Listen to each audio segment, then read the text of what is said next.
playing a neoclassical jazz fusion funeral march. Because today, we're burying one of the biggest lies in music education, the 10,000 hour rule. The idea that you need 10,000 hours of practice to get great at a complex skill like bass. According to the pedagogy, no one enters guitar heaven unless they've done their 10,000 hours of scale prison. That myth needs to be put 6 feet under. Hence the funeral vibes. Here's the truth. Not all practice hours are created equal. Noodling on your bass for an hour, for example, it won't make you go blind, but it doesn't even account for 5 minutes. No, you need deliberate practice, they say. You need to break down the craft into a bunch of micro skills, like notes and chords and arpeggios and scales and modes, and grind them up and down the neck until you're blue in the face. Well, here's the thing. The way you go about learning music and practicing on your instrument serves to compress or to extend the time it takes to achieve mastery by a lot. Not all deliberate practice is created equal. How do we know? Because we've all had that moment jamming with someone when you say, yeah, it goes C sharp minor, A major, F major, G sharp minor. Super simple. And they look at you like a gorilla trying to decipher a Japanese train schedule. 15th fret on the E string. That's 3 up from 12, so E sharp, F sharp, I think. Here's the shocking truth the pedagogy does not want you to know. Most intermediate, yes, and even advanced players do not know the note names up and down the fretboard. And I can prove it to you. Go and grab your bass right now and take this simple challenge. Go ahead, I'm serious. Go grab your bass because this is going to blow your mind. Okay, I'm going to play this backing track and you're going to play the root notes indicated on the screen as the bouncing ball progresses along with the music. Let's see if you can ride the bull for 18 seconds. Drums are counting 4 and you're in. Ready, set, here we go. 2, 3, 4, B, A, E flat, C sharp. You get the idea.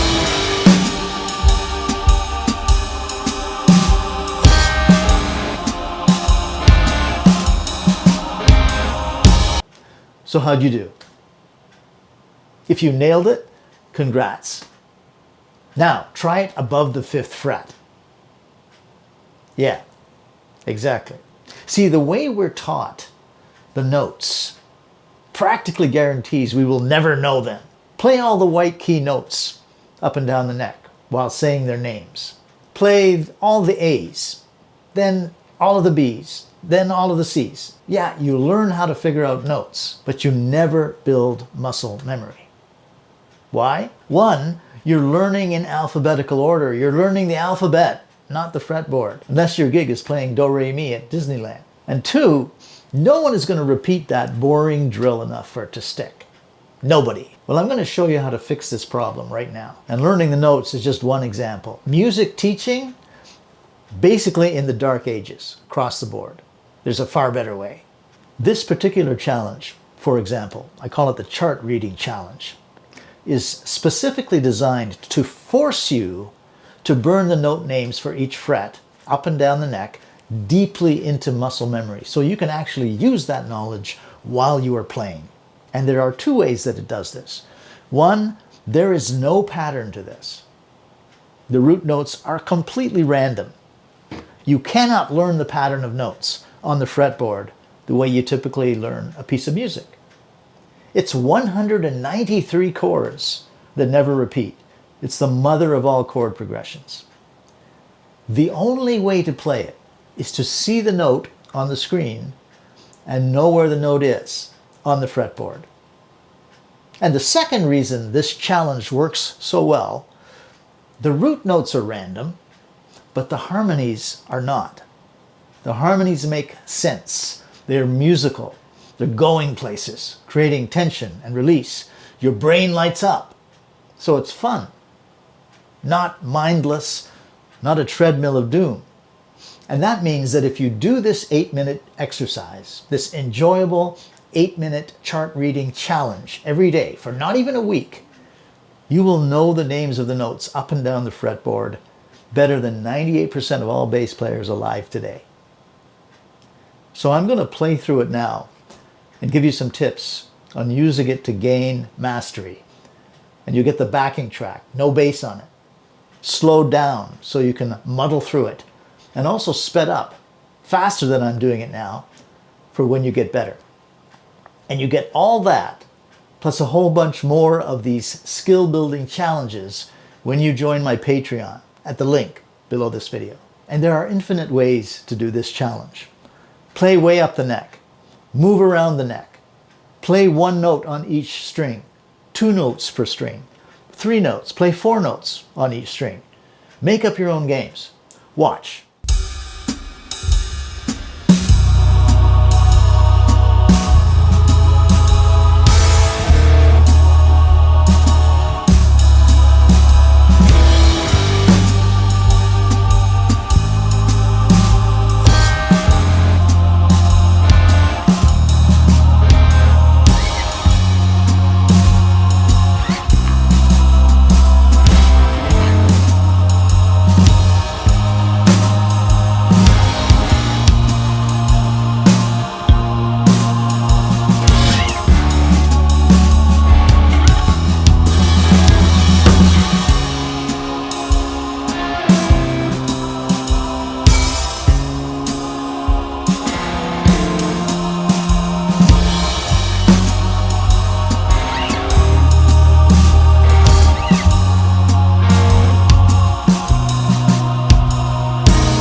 Of course, you're going to get the hang of this real fast, even if you suck at reading charts, like I did before implementing this challenge.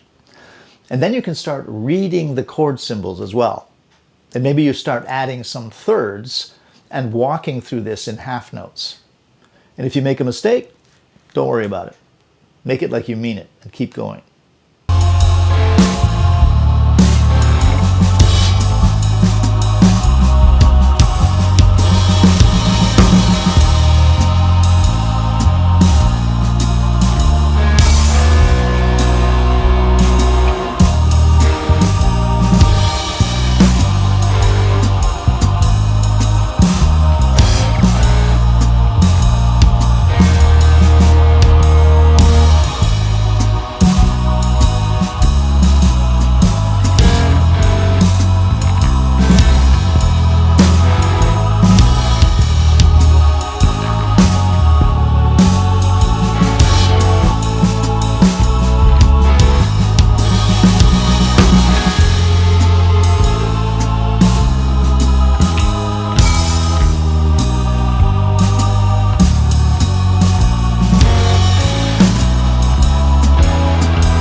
And you can see that I'm walking in quarter notes now.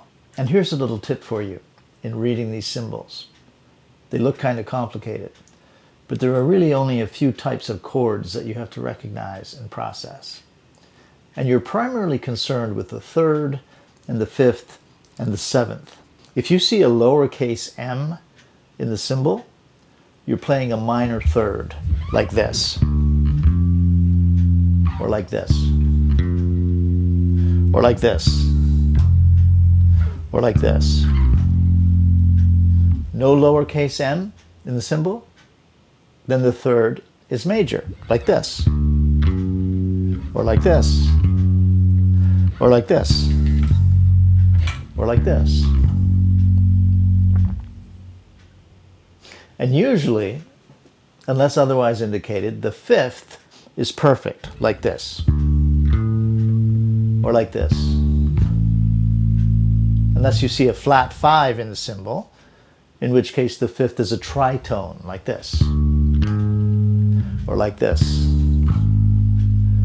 And the 7, unless otherwise indicated, is a natural 7th, like this, or like this.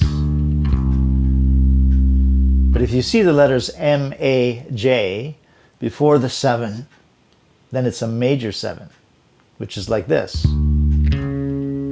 or like this.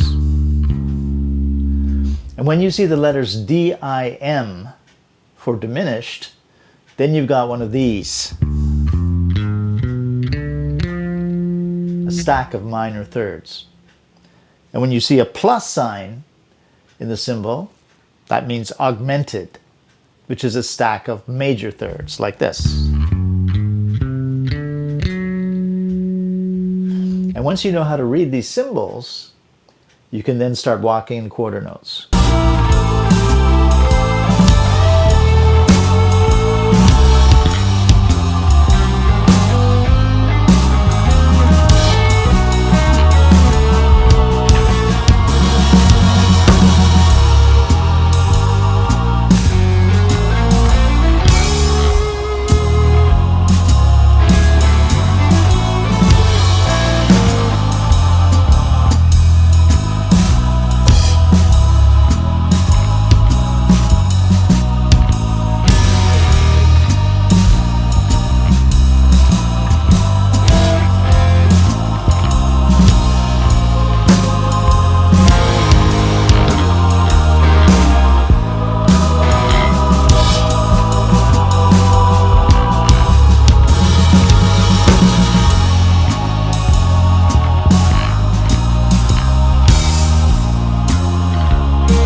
Another tip before I finish my daily run through here.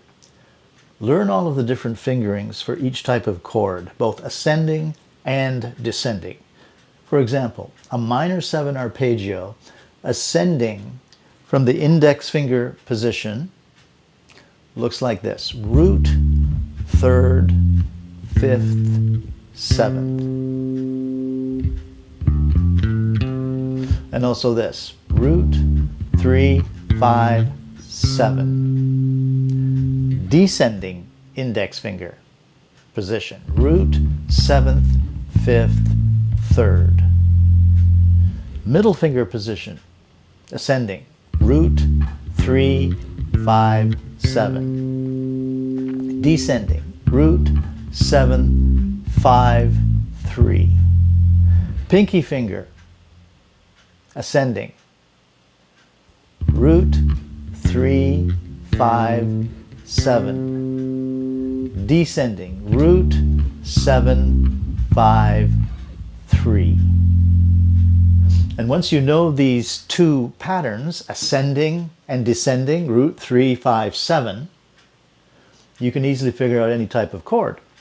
Major 7, index finger position, ascending, like this. and like this. Descending like this. Middle finger position, ascending. Descending like this. Pinky ascends like this. Descends like this. Minor major 7 chord.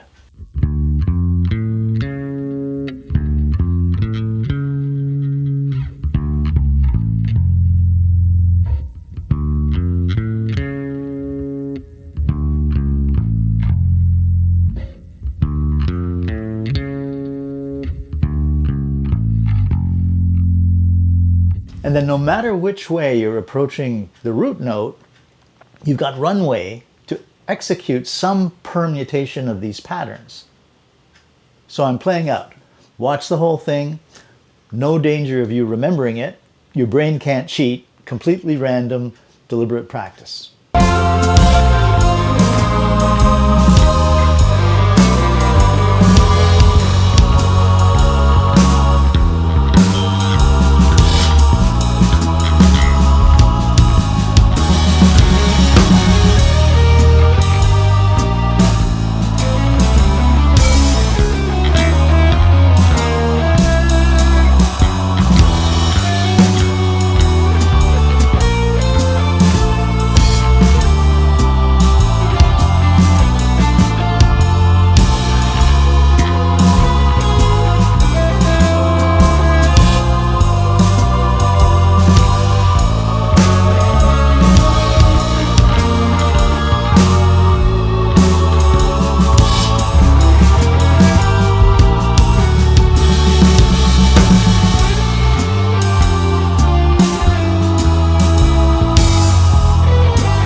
Still a little bit of a workout walking that. So I hope you'll join me on Patreon and work this important challenge into your daily routine.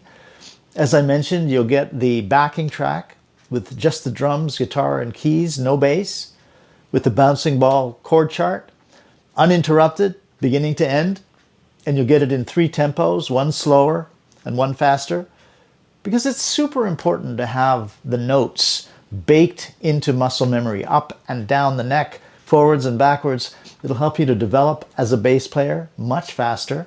You won't get lost on the fretboard as much when you're jamming and improvising. You'll learn tunes a lot faster and easier, and be much more confident when you're playing with other people. And remember, you also get access to all past and future challenges on Patreon. Timing, harmony, melody, ear training, performance, tone, technique, composition, the whole ball of wax. I'll see you there.